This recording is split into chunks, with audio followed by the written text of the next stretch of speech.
depressão ela vem, ela pesa aqui dentro, tal, até um ponto que ela dói tanto que tu quer morrer, cara. Só quer que pare de doer. Uhum. Foi o que eu fiz. Eu falei, eu não conversava com Deus, mas eu cheguei e disse, Deus, se é pra eu morrer desse jeito, cara, manda um animal, manda uma onça. Eu não vou fazer nada.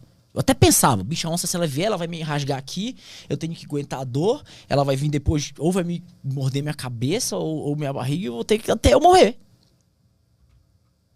Cara, eu abandonei a minha vida. Eu não queria mais viver. Eu só queria parar de sentir aquilo. Porque doía demais. Derrota. Medo. Tudo que de ruim eu conseguia sentir assim. E aí naquela hora, foi a hora que eu peguei meu celular e resolvi gravar o vídeo de despedida pra minha família. Esse era o sentimento que eu tava sentindo quando eu gravei aquele vídeo. E eu falei pra cada um da minha família o quanto eu amava eles. Que eu não sei quando eu ia encontrar aquele avião, mas eu ia tentar me manter vivo. E aí eu comecei a me emocionar e desliguei. A partir desse momento, tu achou que tu tava entrando na última fase de toda essa história, que era, a partir daqui começa a minha morte. Eu só vou esperar a morte chegar. Esse é o lance. Isso. E aí, no meio desse turbilhão de sentimentos, eu tinha gravado esse vídeo pra minha família, né? E... cara, eu tava sozinho já, 5 dias no mato. E tendo que suportar isso. E aí eu comecei a lembrar da minha família. E aí eu lembro o pensamento exato. Eu pensei assim, cara, eu nunca mais vou dar um abraço na minha mãe, velho. Nunca mais vou sentar na minha mesa com meus irmãos, conversar qualquer besteira. Aquilo doeu muito. Muito, muito, muito, muito. Só que aquilo também me fez lembrar o quanto eu amava eles. Eu queria muito estar com eles de novo. E isso fez renascer a esperança no meu coração. O amor por eles. Então, naquele meu coração amargo, de sentimentos ruins, de repente apareceu um sentimento bom. Um amor. De repente apareceu outra esperança. Aí de repente minha cabeça falou assim, não. Eu não quero morrer aqui. Eu quero ver minha família de novo. Isso é o que eu quero. Aí me apareceu uma coisa chamada propósito. Amanhã eu vou dar uma palestra falando sobre o poder do propósito. Só que, apesar de eu ter esse sentimento, de eu querer muito isso, eu tinha acabado de sair daquela floresta. E eu não tinha conseguido andar por ela. A minha cabeça tinha acabado de aprender que aquilo era intransponível. Eu desisti. Uhum. Entendeu? Então eu tava física e psicologicamente, eu não conseguia saber como eu ia sair dali. Materialmente era impossível. Não tinha como fazer nada. Eu tinha acabado de tentar. Uhum. Tinha acabado de tentar. Não é uma coisa que eu tentei mês passado. Tinha horas que eu tinha tentado. E foi aí que eu entendi. Foi aí que eu botei no livro. Falei pra Deus, falei, tá na hora de a gente lavar a roupa suja, bicho. Porque eu já entendi que sozinho eu não vou sair daqui, não. Eu preciso de alguma outra força. Porque a minha força física e psicológica eu já vi que não dá. E, eu acho que de repente eu posso voltar nesse 5º dia outra hora, porque pra gente falar das outras coisas, porque mudou tudo. Foi aí que eu entendi que nós temos uma força absurda que tá dentro de cada um de nós. Que a gente não sabe como buscar ela. Mas tu diria que tu conseguiu encontrar ela porque tu tinha perdido todas as esperanças? E aí tu achou ela no fundo do poço, depois do fundo do poço tu encontrou essa força aí? Isso. Exatamente isso. Só que é um processo, né? Imagina que eu já tava 5 dias sozinho. Eu sou 5 dias sozinho, sem falar com ninguém. Como é que o tempo passa, né, nessa hora? Imagina. Eu li um dia desse uma citação de um filósofo que ele diz assim: uma pessoa que sabe viver sozinha é uma pessoa muito poderosa. Sabe por quê? Porque quando você tá sozinho, Você começa a se voltar pra você. Para suas coisas, pros seus problemas, pro que você faz. E aí, às vezes, tu começa a te assustar com o que tu acha. Começa a entrar em conflito. Sabe? E isso tudo estava acontecendo comigo naquela hora. E eu entendi naquela hora que sozinho eu não ia conseguir. Mas eu queria muito sair de lá. Muito, muito, muito, muito, muito. Era um sentimento muito parecido com aquele de que da perda do meu pai. Eu queria muito encontrar ele vivo. Isso era tudo que eu queria.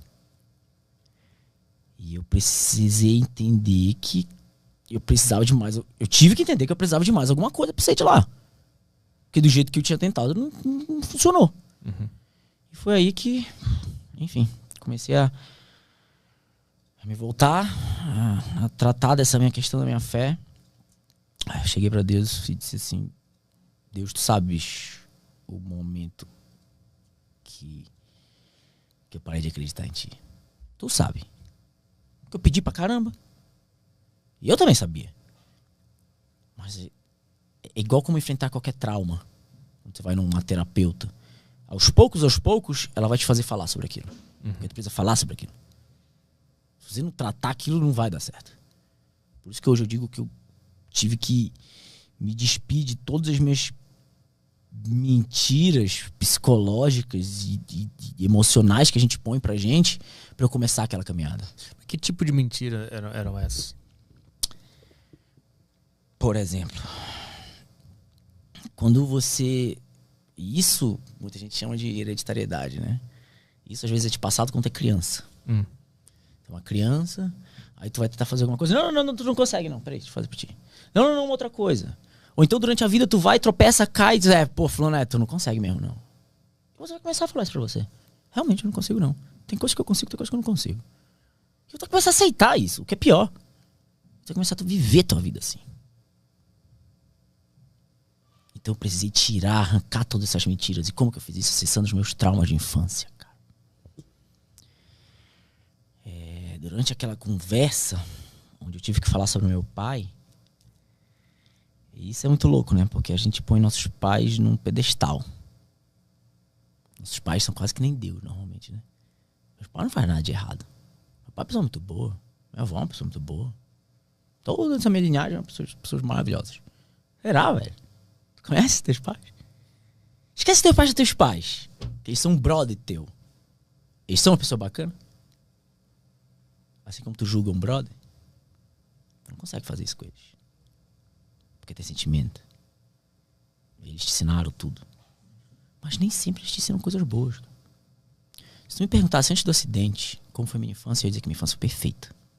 Brinquei na rua, tinha uma casa ali, bacana, nananana. E se tu me perguntar hoje, eu vou dizer, minha infância não foi perfeita, cara. Minha infância foi difícil. Tinha pais que brigavam direto dentro de casa. Meu pai tinha outros problemas que eu não quero mencionar aqui. Mas apanhei muito, sofri muito. Eu era uma criança. Eu não era pra estar vendo tudo aquilo. Isso fica. Tu pensa que não, mas fica. Mas por que tu não lembra então, depois que tu é adulto? Porque também te bloqueia. Isso é trauma. Isso causa dor. Pra não causar dor, você bloqueia. Por que a gente evita a dor? A gente não tem por que estar evitando a dor. Quando a gente entende o que é inteligência emocional, você entende que ou você confronta a dor pra curar aquilo, ou você nunca vai ter coragem de superar ela. Nunca. Porque dói. E aí você foge. Não, é o contrário. Ou você resolve aquilo, ou você não vai conseguir. E naquela hora, por não ter nenhuma distração, tu teve que encarar tudo Porque isso. não tinha ninguém. Quando a gente tá sozinho, a gente lidar com você, cara. Uhum. Tu não tem ninguém pra tu culpar pelas besteiras que tu fez na vida. Tu começa a lembrar de algumas coisas, sabe? E aí tu... não, mas foi porque fulano fez alguma coisa e aí por isso que não deu certo. Será? Para, pensa de novo. Tira o sentimento da coisa. Não dá pra ter feito mais? Não dá pra ter buscado mais? Será que a culpa não foi tua? E eu te garanto que quanto mais tu fuçar, mais tu vai ver que a culpa é tua. Porque no fim das contas, fazer o certo ou fazer o errado é sempre uma decisão tua. Agora, a gente acaba sendo induzido pelas coisas que a gente aprende desde criança na vida, a tomar a decisão errada várias vezes. Então eu tive que tratar um bocado de trauma de infância, junto com essa minha reconexão com Deus. Isso tudo aconteceu ao mesmo tempo, cara. Muito louco, assim, sabe? Até hoje, às vezes, eu digo assim, foi um tratamento de choque. Choque mesmo. E esse era só o início do tratamento. Porque ainda tinha uma caminhada de 28 dias pela frente. E eu não tinha a mínima ideia. Aquele pedaço que me fez desistir, eu passei por pedaços muito piores, cara. Muito piores. Qual foi o primeiro dia que tu se reencontrou com Deus? Que tu começou a falar com ele? Foi no sétimo? No quinto dia. Foi no quinto Esse dia. dia que eu tô te falando, isso é exato. No quinto. Tudo isso aconteceu. No quinto dia. E aí eu disse, Deus, pô, meu pai, cara. Fizeste, pô, e tal. E aí o que eu pedi foi, Deus, me devolve minha fé. Eu preciso minha fé pra caminhar. Porque eu sabia que eu tinha que caminhar. Depois de tudo isso aconteceu, eu vou deixar um pouco dos detalhes pra galera que quiser ler o livro. Depois de tudo isso aconteceu, eu passei 2 dias planejando. Foi aí que eu peguei esse mapa aí com 15%, tirei um print. Cara, eu decorei esse mapa. Eu sabia que eu ia passar por 2 igarapés, tá vendo que são tipo 2 rios? Se eu fosse pro leste, o leste seria ir pra direita ali, da onde tá a parte rosa, tudo pra direita. Tá vendo que tem 3 círculozinhos lilás? Cada círculo desse é uma pista, tá? São pistas não homologadas. Só que eu não sei se essas pistas estão ativas ou não, porque espalhados pela Amazônia tem várias pistas. Umas são antigas, outras são novas, e enfim. E aí eu não sabia, mas eu sabia que alguém construiu aquilo algum dia. Porra, alguém já passou ali. Se eu fosse pro norte, só tinha uma, não tem nada. Pro oeste, pior ainda. Pro sul já tinha tentado, não tinha nada. Então era leste, mano.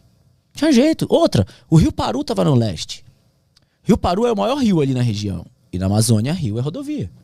Se eu chegasse perto do rio, eu tinha uma chance muito grande de encontrar alguém. E tá vendo que lá ali debaixo próximo daquela terceira pista tem um negocinho quadradinho chamado Arerê. Isso aí seria se der um zoom, acho que tu vai conseguir ver. Isso era pra ser uma comunidade, sei lá, alguma coisa. Assim que, ali, ó.